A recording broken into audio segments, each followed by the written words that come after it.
Mon rôle consiste à France Travail d'accompagner les conseillers handicap de Pôle emploi, compte tenu du fait que depuis 2019, anciennement Pôle emploi, nous avons mis en place le lieu unique d'accompagnement qui porte le nouveau modèle d'accompagnement des personnes handicapées avec le Cap emploi.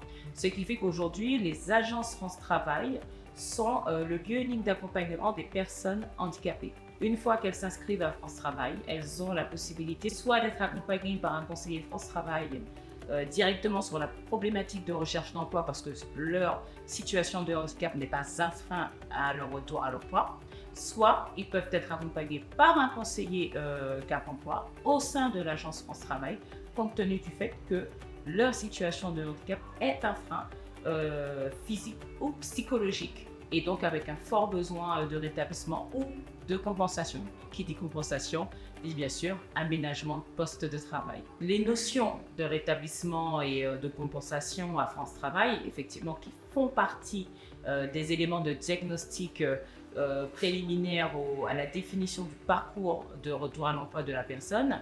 Ce que nous entendons par rétablissement, c'est le rétablissement psychologique. Où en est la personne? Comment la personne appréhende sa situation de handicap face au retour à l'emploi? Et quand effectivement on se rend compte qu'il y a un déni, qu'il y a une difficulté de vouloir se réinsérer, qu'il y a un absentéisme aux différents rendez-vous qui sont donnés, là on peut effectivement identifier qu'il y a une difficulté de rétablissement et bien sûr on identifie le parcours avec le conseiller Cap emploi.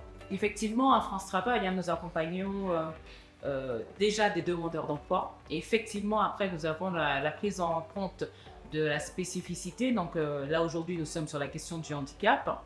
Et donc, la drépanocytose, handicap invisible. Comme nous avons pu l'entendre cet après-midi lors de ce Tour de France du FIPHFP et donc en lien avec le handicap invisible, dont la drépanocytose. Il est vrai qu'il était nécessaire pour moi d'être présente, compte tenu du fait que nous avions l'intervention de médecins, donc des médecins spécialisés qui ont pu nous donner des éléments de langage, des clés d'observation sur des éléments de compensation et surtout sur les métiers ou les activités de métiers sur lesquels nous ne pourrions pas les positionner compte tenu de leur situation de handicap.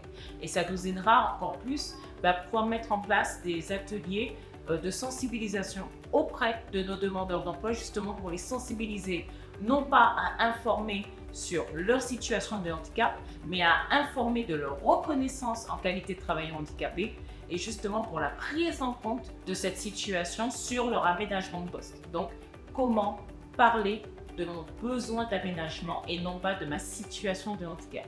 Très bel après-midi, très enrichissant, qui me permettra, moi, par mon rôle de référente régionale handicap, de faire cet apport auprès des conseillers France Travail dédiés à l'accompagnement des personnes handicapées.